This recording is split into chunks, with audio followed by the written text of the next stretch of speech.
Bismillah, Assalamualaikum warahmatullahi wabarakatuh. Baik, kita lanjutkan materi hari ini ya. Silakan buka bukunya halaman 42 chapter 5. Lihat bacaan situ. Di halaman 42 itu personal recount. Silakan diperhatikan penjelasannya, Mem. Baik. Jadi, sebelum Mem jelaskan lebih detail, silahkan dengarkan bacaan ini ya. Last month I participated in a beauty contest. It was held by a big center in my town. Many people said I was beautiful, so I was confident to register myself. I had practiced how to walk elegantly, and I had prepared a beautiful dress and pair of shoes. The competition began at 10 a.m. My mother and her friends helped me to prepare. When my turn came, I walked on the catwalk, gave the audience my sweet smile, and tried to look confident when the announcement of the winner would be announced. I was so nervous. Unfortunately, my name wasn't called. However, it was okay. I just got some gifts, such as a pair of shoes and a shopping voucher. This moment would be my first experience to be a model. Jadi teks di atas ini menceritakan tentang pengalaman dari penulis ya. Jadi dia mengikuti kontes kecantikan bulan lalu. Kemudian teks ini dikatakan atau dipanggil dengan recount text. Ya. Disebut dengan recount text. Nah, recount text itu adalah teks yang menceritakan kembali sebuah peristiwa secara kronologi atau kronologi dari sebuah peristiwa ya. Kemudian jadi kita itu bisa menggunakan recount text untuk memberikan sebuah laporan berita atau membagikan family holiday, liburan keluarga, atau school excursion, kegiatan sekolah atau ekskul, kemudian menulis jurnal atau diaris atau diary, dan menulis autobiografi atau menulis biografi. A personal recount is a recount which retells an activity or event that the writer or speaker has experienced. Jadi personal recount itu adalah menceritakan aktivitas atau peristiwa yang dialami penulis atau pembicara, seperti itu. Itu adalah personal recount. Oke. Nah, untuk recount text sendiri fungsinya to share our past experience, untuk membagikan pengalaman kita. Kemudian to report an event that happened in our life, untuk memberitahu kejadian yang terjadi di hidup kita. Seperti itu.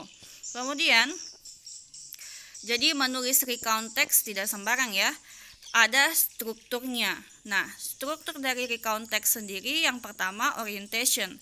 Jadi orientation to tells who involved, what happened, where the event took place, and when it happened. Jadi menceritakan siapa saja yang terlibat, lalu what happened, apa yang terjadi, where the event took place, di mana kejadiannya, dan when it happened, kapan terjadinya. Kemudian events atau peristiwanya menceritakan apa yang terjadi. Nah, menceritakan apa yang terjadi in what sequence dan urutan waktunya. Kemudian reorientation. Reorientation berisi tentang penutup. dari cerita atau ending dari ceritanya. Kemudian yang ketiga, language features of recount text. Jadi unsur kebahasaan yang digunakan recount text. Nah, recount text menggunakan unsur kebahasaan simple past tense karena kejadian yang sudah berlalu ya. Kemudian past continuous tense dan past perfect tense. Kemudian use of adverbs of time, menggunakan keterangan waktu lampau. Contohnya last year, yesterday, 2 days ago, in 2014, and etc. Jadi menggunakan keterangan waktu lampau, contohnya tahun lalu, kemarin, 2 days ago, 2 hari yang lalu, 2014, semuanya sudah lewat ya. Ingat, jadi keterangan waktu yang sudah berlalu. Lalu use time of sequence, urutan waktunya. Nah, contohnya di sini first pertama, then kemudian, next selanjutnya, before sebelum, after setelah, finally akhirnya, when ketika, while sementara. Kemudian use of personal pronouns, menggunakan personal pronouns, contohnya I dan we. Baik. Nah, ini contohnya ya. Lihat itu di bukunya juga ada itu. Nah, yang pertama menyusun recount text adalah orientation dulu. Nah, orientationnya di sini last month. Nah, last month tadi ini masuk dalam adverb of time in the past. Jadi keterangan waktu yang lampau.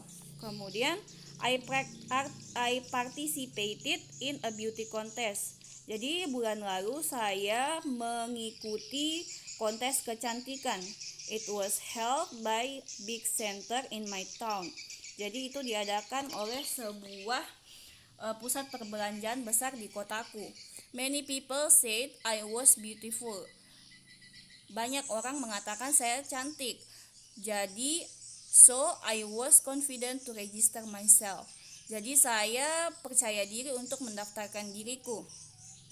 I had practiced how to walk elegantly and I had prepared a beautiful dress and pair of shoes. Nah, saya telah latihan bagaimana berjalan dengan elegan dan saya telah menyiapkan sebuah dress dan sepasang sepatu. The competition began at 10 a.m. Jadi kompetisinya dimulai dari jam 10 pagi. My mother and her friends helped me to prepare. Ibuku dan teman-temannya membantuku untuk bersiap-siap. Kemudian eventsnya, when my turn came, ketika giliranku, saya berjalan di atas panggung. I walk on the catwalk. Gave the audience my sweet smile, dan memberikan senyum manisku pada penonton. And tried to look confident, dan mencoba untuk terlihat percaya diri.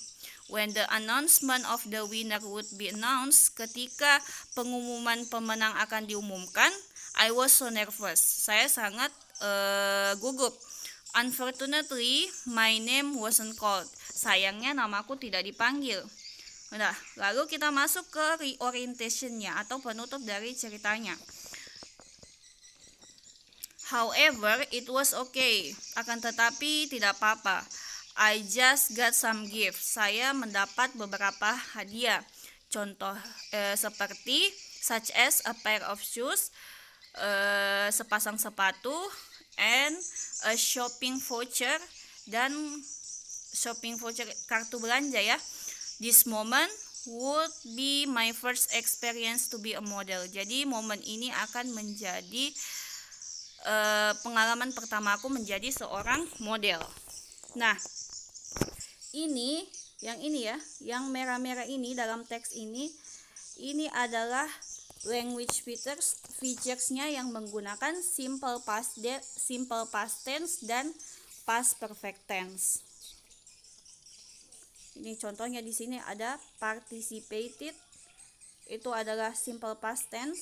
Kemudian ada kata said, verb 2. was to be-nya simple past tense. Kemudian had practice. Ini adalah past perfect tense. I had prepare. Ini adalah past perfect tense. Jadi menggunakan simple past tense, past continuous, atau past perfect tense. Nah, yang di dalam cerita ini yang ada past perfect tense dan simple past tense yang digunakan. Baik. Nah, Mem akan jelaskan sedikit lagi tentang past perfect tense, ya. Jadi past perfect tense digunakan untuk menggambarkan past action atau kejadian yang sudah berlalu yang telah selesai sebelum kejadian lainnya. Ya. Jadi past perfect tense itu menggunakan verb 3 ya. Sini bisa kalian lihat untuk kalimat positifnya. Jadi rumusnya ada subjek, kemudian had, kemudian verb 3. Nah, di sini katanya I had finished my assignment. Saya telah menyelesaikan tugasku. Nah, yang mana di sini subjeknya I, kemudian ketemu had, lalu ketemu verb 3. Kemudian komplement, pelengkap kalimat. Begitu juga dengan kalimat negatifnya. Pakai had not ya. Subjeknya tentu saja yang di awal kalimat, kemudian had not, kemudian verb 3. I hadn't finished my assignment. Kemudian untuk kalimat interrogatifnya had plus subjek plus verb 3. Had you finished your assignment? Jadi kalau sudah, kita jawab yes I had. Kalau belum, no I hadn't atau I had not. Baik. Jadi semua subjek I, you, they, we, she, he, it semuanya menggunakan had ya. Nah, verb yang digunakan ingat verb 3. Jadi verb 1 dari kata finish adalah finish, menyelesaikan. Kemudian verb 2-nya finished. Lalu verb 3-nya finish lagi. Nah, yang kita fokus untuk past perfect tense adalah menggunakan verb 3 ya. Ini kata kerja ini adalah regular verb atau kata kerja yang beraturan. Baik. Jadi past perfect tense is often used with time clauses. For example, when, after, before, by the time, and etc. Nah, past perfect tense menggunakan time clauses atau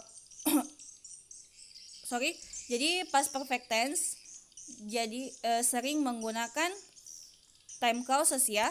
Contohnya when, after, before, and by the time. Contohnya seperti ini. When I called him, he had already left. Jadi time clauses-nya adalah when. Jadi ketika saya memanggilnya,